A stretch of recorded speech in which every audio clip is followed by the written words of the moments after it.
Разгорается большой конфликт, который возмутил таджиков. Никто не ожидал такого отношения. Подписывайтесь на обновления и точно будете в курсе всего самого важного. В середине февраля среди жителей юго-востока Москвы распространился слух о строительстве огромной мечети на месте Святого озера.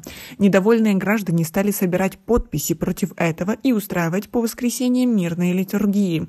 На последнюю литургию пришли тысячи людей.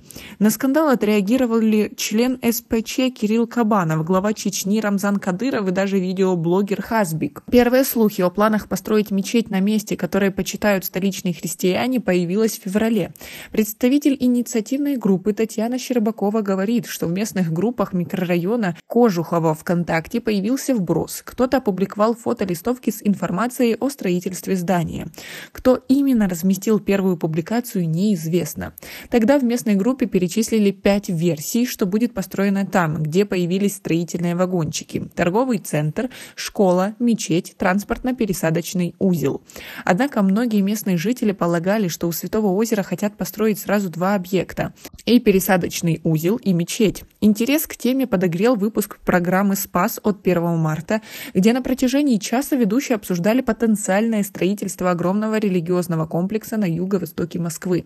Позднее жители Косино-Ухтомского района создали несколько групп, где обсуждали сложившуюся ситуацию. Каждый день информация о предполагаемом строительстве мечети обрастала новыми подробностями. Писали, что религиозное сооружение будет вмещать 60 тысяч человек, что при нем появится медресе и торговый центр.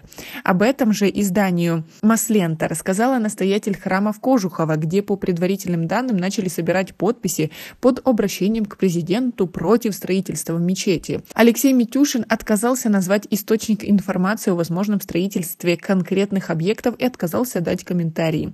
В то же время местные власти сообщили в СМИ, что ничего не знают о планах строительства мечети.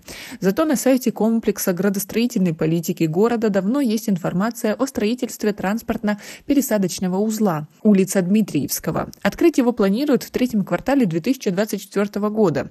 Тендер был опубликован 29 декабря 2022 года. Победитель определился 20 января 2023. Им стал ООО «Монотек Строй». Однако позже в активистских телеграм-каналах появился ответ Департамента градостроительной политики, в котором сообщалось, что строительство религиозного комплекса действительно планировалось. Тогда местные жители решили собирать подписи против строительства и проводить на месте еженедельные литургии. Инициативу поддержали более 16 тысяч человек.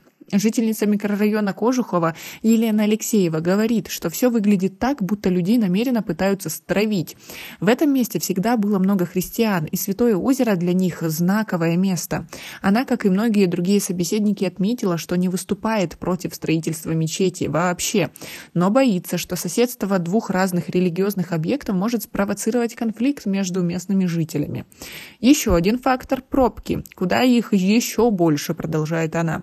Итак, на въезде и выезде в Кожухово они образуются. А теперь представьте, что будет, если сюда будут приезжать люди со всех концов Москвы и области. Ведь здание планируется вместительностью 60 тысяч человек. Как вы относитесь к такой ситуации?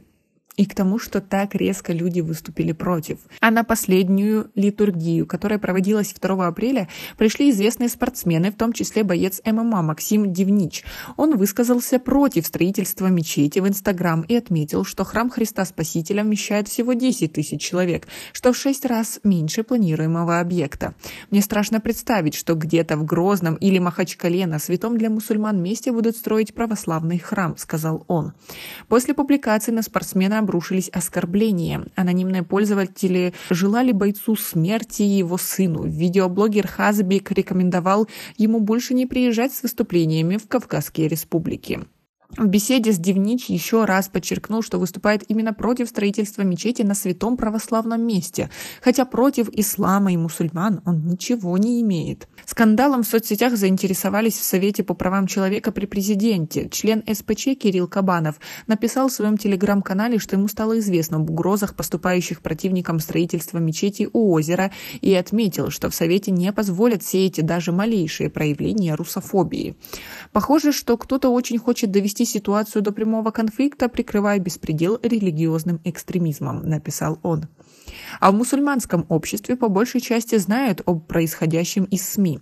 В интервью первый заместитель председателя Духовного управления мусульман России Дамир Мухиддинов отметил, что 60 тысяч человек – это круче, чем храм Христа Спасителя и Московская соборная мечеть вместе взятые. Он добавил, что только космический миллиардер или корпорация миллионеров решилась бы построить подобный храм. Мусульмане, которые проживают в Кожухово, тоже считают, что скандал может быть провокацией для религиозного сообщества. Они считают, что строить мечеть в этом районе было бы просто нелогично. Жители столкнутся с серьезной проблемой пробок. Если тут будет мечеть, то возникнут проблемы. Мы знаем, что мечети не пустуют, особенно в пятницу. И тогда по району будет просто невозможно проехать, сказал житель микрорайона Кожухово по имени Ильяс. Другой житель добавил, что вместо строительства огромной мечети в одном месте необходимо увеличить их количество в разных районах столицы. Появится ли мечеть на Святом озере, пока никто точно ответить даже не может. Депутат Евгений Ступин написал в своем телеграм-канале, что такое здание действительно собирались строить в Косино-Ухтомском районе, но сейчас реализация идеи, как ему сказали, приостановлена на неопределенный срок. И как вы относитесь к такой ситуации и к правам мусульман в России? И к количеству мечетей? Напишите нам, пожалуйста, в комментарии. А у нас пока на этом все. Оцените наше видео подпиской и лайком. До скорой встречи.